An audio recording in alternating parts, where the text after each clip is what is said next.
This is the weirdest time in history when it comes to gaming, when it comes to technology, when it comes to a lot of different things. This is one of the strangest timelines because, we're seeing technology that is not new, but has been out for years now, go up in price. I feel like I've never seen this happen before.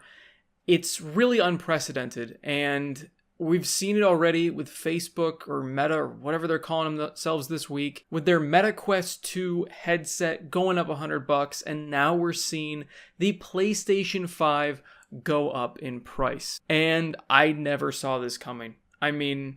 Normally consoles are going down in price. Normally they're coming out with bundle deals. They're coming up with ways to get you to buy their system. They're trying to bribe you to join the ecosystem so they can make the real money, because that's where the real money is. I keep saying this in so many videos where I talk about consoles and this generation, because a lot of people are blaming Microsoft, they're blaming Sony for the shortages, saying it's helping them. It's not. They want consoles in your hands. They want you to join that ecosystem. They want you playing online. They want you buying games. Scalpers buying up all these things, letting it sit in a warehouse, they're losing money. It's so weird that people kept saying it, and now it's even weirder that Sony is upping the barrier to entry to their ecosystem, because that's where they make the money. They make the money from selling the system and having you buy things on it. The system itself is not the money part.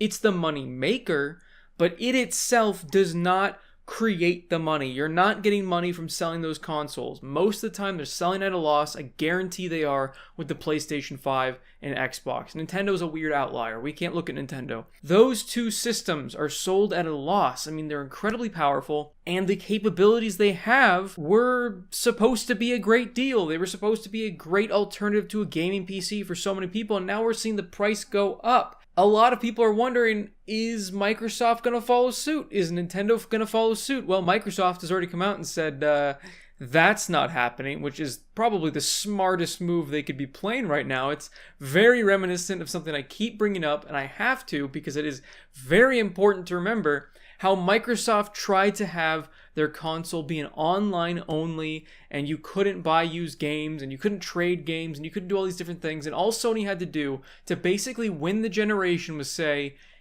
I can just give my friend a game and he can play it. Now, Microsoft, all they have to do to win is go, we're not raising the prices. Yeah, you can buy an Xbox for the same price everywhere. We're not going to change the price anywhere. So, yeah, there you go. Enjoy. It's free PR. It's free PR. I don't know what Sony is thinking. I was originally going to title this video, Why Sony is Raising the Price. But you know what? I don't know why Sony's raising the price, because it's not a whole lot of money in most places. It's about $50 in their local currency. I feel like the PR is going to cost them a lot more money than they're going to make increasing the price of the PlayStation 5. It just doesn't make sense to me. Real quick, let's take a look at the prices. I know a lot of people are wondering how it compares. So let's take a look at the prices real quick. Now you're noticing it's not a huge jump in price, which again begs the question, why is this necessary? Look at the original prices in Europe, $4.99 to $5.49. UK, $4.49 to $4.79. Looking at Australia, again, $50 jump. In Canada, it's a $20 jump. It's not a massive jump in price, so it again begs the question, what are you thinking? Is that little bit really worth it? That little tiny bit of money added to the cost of the console really worth the bad PR you're going to be getting? The negative PR is going to be off the charts. This is going to cost them in marketing millions. I don't understand how they're going to recuperate that loss. And again, this isn't how they make their money. They make their money by having people have the consoles. So raising the price like this, you're just making Microsoft's consoles look like a better deal. And I had already talked about, when it came to the console war, Microsoft has a value line console. They have a budget-focused console.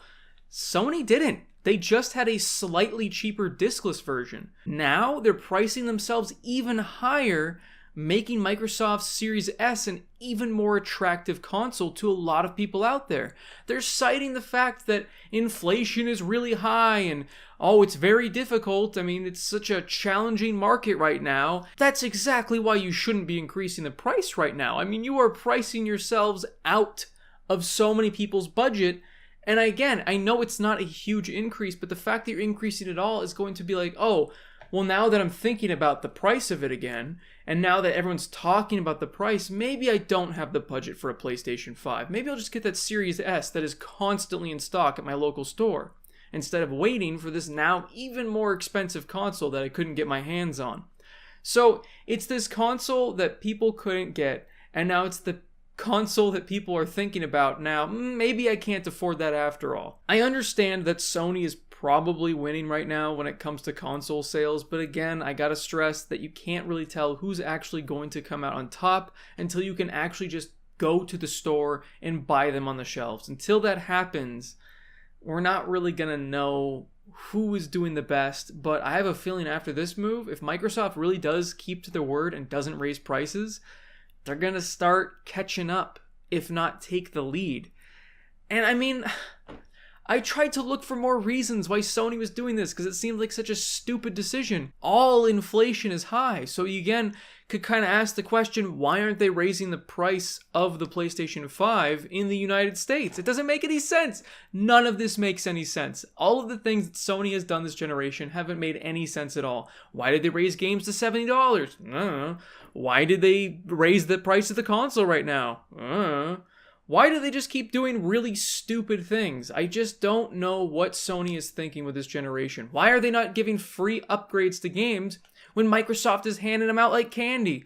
Oh, you got that Xbox One game? You get a free upgrade. Whereas Sony, and you could say there's a couple Xbox games that do have paid upgrades, but those aren't owned by Microsoft. Sony-owned products have those paid upgrades. You have to spend $10 to get to the PlayStation 5 version. And some games, you don't even have the option. It's such a strange phenomenon that we're seeing this generation. And we're really seeing how a company acts when they're on the top. Sony has been dominating the console market since the PlayStation 2. Maybe even since PlayStation 1. I mean, they've been killing it since they entered the console game. And the 360, they had to battle it out a bit. They were a bit more customer friendly back then. PlayStation Plus, you got a lot of amazing games.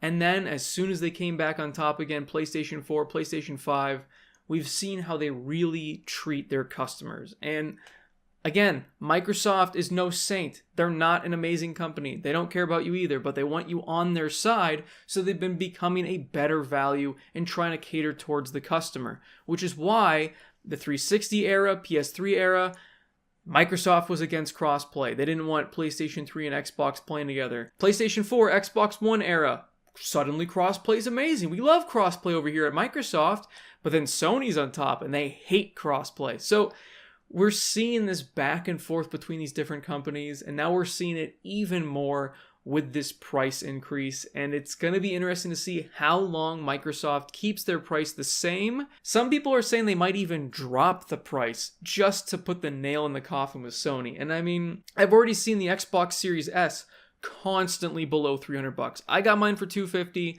I've seen it for $239. I've seen it for $250 and it comes with a free game. I've seen it for $260 with 2 controllers.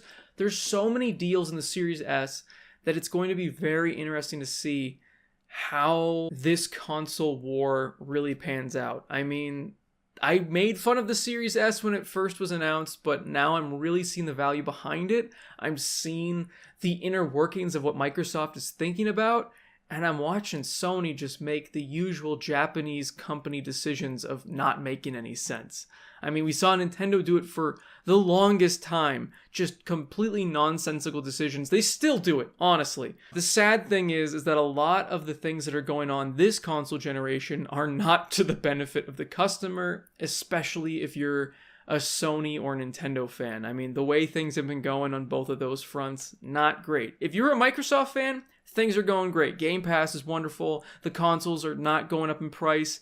Everything's cool over there in the Microsoft corner for now. But over there on those other two corners, I mean, it just doesn't What are they thinking? I don't know. But this sure as hell isn't going to make Sony look any better. So I feel bad for everybody in other countries where you're affected with these new prices. If you don't have a PlayStation 5 already, man, that sucks. And I'm wondering what else is going to go up in price. I mean, computer prices are going down. So are people just going to start switching to gaming PCs? I mean, they're becoming a pretty damn good value. I don't know about other countries, but here in the United States, I'm seeing them dip real low compared to where they were before. So that's going to become an even more attractive option to other people if they do decide to raise the price of the Xbox Series X, and if the PlayStation 5 increase has swayed people to, you know what, since they're raising the price anyway, I might as well spend a little bit extra and get something I can use for not just video games. Let me know what you guys think in the comments down below, how you think this will affect Sony overall, if you think they're making the right decision, or if you think this is just as baffling as I do. Of course, like the video if you guys liked it, subscribe for more content, and as always, have a fantastic day. See you, everybody.